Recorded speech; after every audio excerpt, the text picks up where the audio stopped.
Welcome to Not Milk Never Milk. Subscribe if you're lactose intolerant. You'll start by opening Wallet or Messages. Make sure you're signed in with the correct Apple ID and that Face or Touch ID is enabled for authentication. Once done, verify you have a linked card or Apple Cash balance available, because Apple Pay sends from those sources. Make sure both devices run current iOS to avoid compatibility blocks. Now tap the Messages thread with the person you want to pay. That's the first actionable screen where sending begins.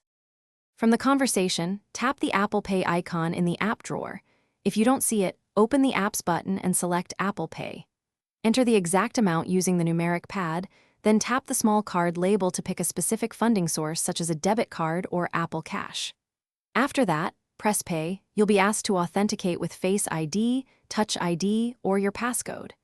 This confirms the transaction and sends a payment bubble into the chat.